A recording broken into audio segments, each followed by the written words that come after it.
この動画は技術力の高い一流選手がどのようなサーブの組み立て方をしているかについて学ぶための動画第3弾です。今回は動画の前半で相手選手よりもラリー力が高いと感じた場合のサーブの組み立て方を紹介し、後半ではラリー力で劣っている選手が少しでも試合を優位に運ぶためにサーブの組み立てをどうすべきだったのかについて解説します。まずは相手選手よりもラリー力の高い平野選手のサーブの組み立て方を見ていきましょう。第1ゲームの出だしのサーブの考え方はこれまで紹介してきた中国選手と同じですが、出しているサーブが平野選手は異なっています。それはバックへのロングサーブからスタートしましたね。いずれにせよレシーブでがっつりと厳しいつっつきをされたりストップをされて先手を封じられることは避けられていますね。ラリー力で勝てると感じる場合にはロングサーブを出してすぐにラリーに持ち込んでいる点を参考にしましょう。次はどんなサーブにするでしょうか。ラリーに持ち込みたい、でも1本目を相手は打つ系のレシーブをしてきたことを考えると、先ほどよりも下回転のかかったロングサーブを出しましたね。1本目と同じ回転のサーブからラリーに持ち込んでもいいですが、あえて少し回転を変えることで相手を惑わせ余裕を持ってレシーブをさせない点も参考にしましょう。4対2。次はどんなサーブを出すと思いますか。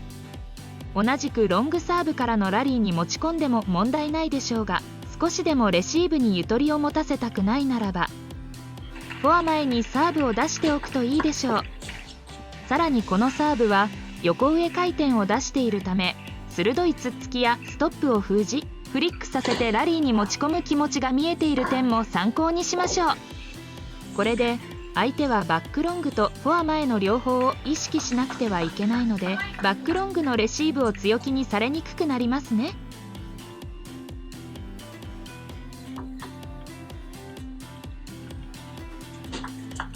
このようにバックロングへの対応が遅れているのが見えると思います。7対3。ここまでのサーブからの得点率は 100% です。このまま同じサーブを出してもいいですが、あえてこの4点差のタイミングで少しこれまでとは変化をつけておくことをお勧めします。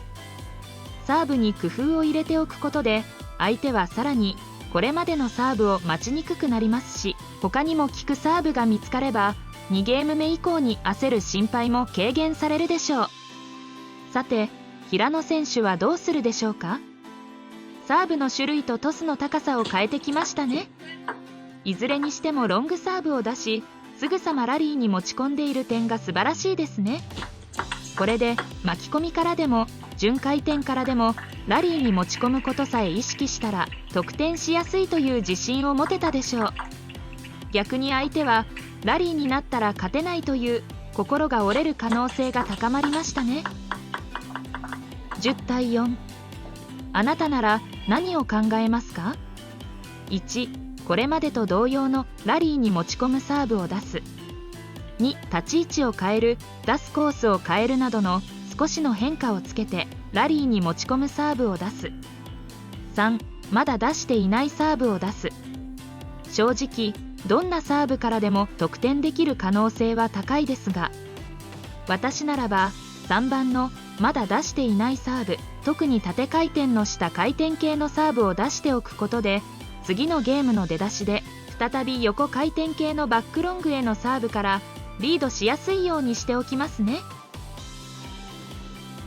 ちなみに平野選手は2の出すコースをこれまでよりは少し短めのハーフロングにすることで相手の予測を外し緩いレシーブにすることを優先させましたね。とにかく10対4でリードしている状況で相手にサーブを慣れさせない観点から1のこれまでと同様のサーブを出すことだけはやめておいた方がいいと思いますね。この試合のようにラリー力に大きな差があると感じる場合には平野選手のようにすぐさまラリーに持ち込む展開になるようなサーブを組み立てることをお勧めします。それと同時に相手に少しでもレシーブから先手をかけられないためにも、サーブの長短、トスの高さ、種類を変更している点も取り入れてみましょう。では続いて相手選手の1ゲーム目のサーブの組み立て方を見ていきましょう。正直なところ、これだけの技術力の差があると試合に勝つことは難しいですが、今よりも平野選手を焦らせるきっかけを作ることはサーブの組み立て方次第では可能だと思います。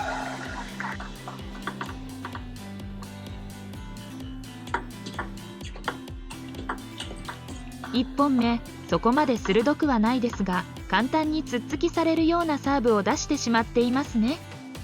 平野選手はハーフロングに持っていき、カウンターを狙っています。得点したとはいえ、出だしで簡単につっつきレシーブされるようなサーブは出さない方がいいですよ。2本目、つっつきは封じることはできていますが、しっかりと回転をかけられていますね。1本目にしろ2本目にしろ、余裕を持ってレシーブをされている点を改善すべきです。例えば今のサーブよりもサーブの高さを低くする、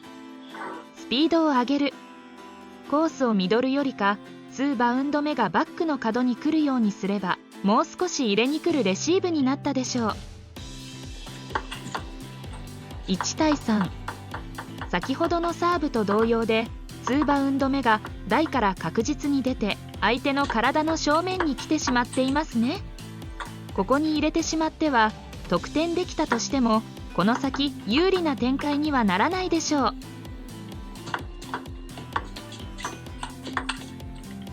先ほどよりミドル寄りになったのはいいことですが、短くなりすぎたためストップされてしまいました。ストップ待ちしておき、3球目から先手をかけられるならばいいですが、そうでないためもう少し長めにコントロールできたらよかったでしょうね。ちなみにショートサーブに対してはストップだけでなく、つっつき、流し、フリックなどいろんなレシーブが想定され、予測がしづらいといったデメリットがあるので、自分が気持ち的に余裕がない場面や確実に相手のレシーブを予測できない場面では使わないことをお勧めします。2対6、ここまで自分のサーブからの得点率は 50%。 1点ずつは取れているとはいえ、相手のボンミスでの得点なので、やはりサーブの種類を大きく変えた方がいいでしょうね。バックサーブに変えただけでなく、これまでのサーブよりスピードがあったため得点につながりましたね。いい変更だったと思います。先ほどの平野選手のレシーブのミスり方を見る限り、予想とは違うサーブが来たと捉えられます。つまり次のサーブは全く同じならば平野選手のレベルには通用しないでしょうが、我々の一般レベルならばすぐには対応できないので、同じサーブを出しておくと入れに来る可能性が高いです。逆に各上相手の場合には、少し今よりはバック寄りで下回転を増やしておけば確実につっつきでクロスに返ってくるでしょうね。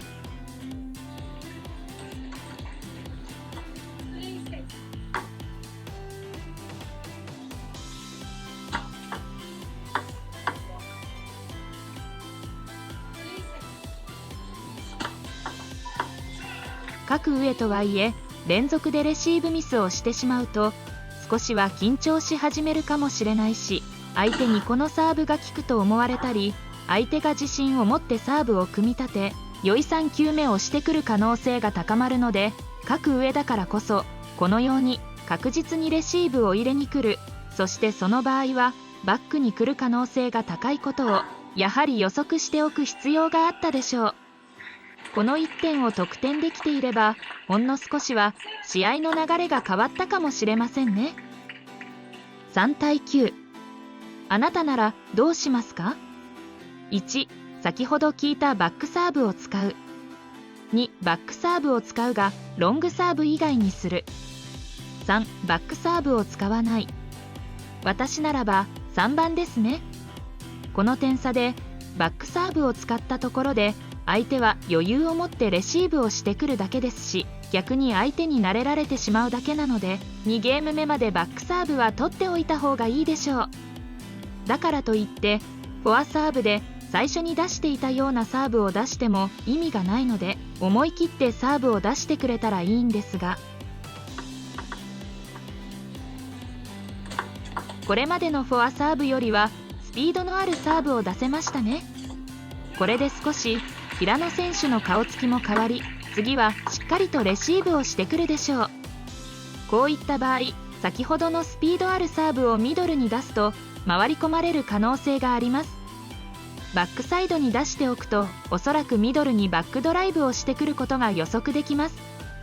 もしくはフォア前かミドル前に出すとストップしてくるでしょう。予測できた上で自分が自信を持って3球目できるものを選択すればいいのですが、さてこの選手はどうするのか。なんということでしょうか。1ゲーム目の出だしで使って効果的ではなかった遅くて台から出て体の正面に入っているサーブを使いました。わざわざ失点率の高いサーブを使ってしまう点がトップ選手との差にもつながりますね。いかがでしたか？このようにこの両名にはラリー力やサーブ力などの技術力の差があるだけでなく、負けてしまう原因がサーブの組み立て方にもあったと分かってもらえたのではないでしょうか。あなたが少しでも格上相手に勝ちたいと思うのであれば、技術を磨くだけではなく戦術、そして試合運びのうまさも学んでいく必要があります。メンバーシップの限定動画プラン以上に加入いただければ、そういった戦術を学ぶ動画を見ることができます。またオンラインレッスンの試合分析レッスンを受講いただければ、あなたご自身の試合動画を分析し、あなたに足りない部分、試合運びがうまくなるための改善点などを学べます。それぞれの詳細は概要欄の URL もしくは公式 LINE からご確認いただけます。ぜひメンバーシップのご入会並びにオンラインレッスンの受講をお待ちしております。以上で平野選手から学ぶサーブの組み立て方の動画を終了します。ご視聴ありがとうございました。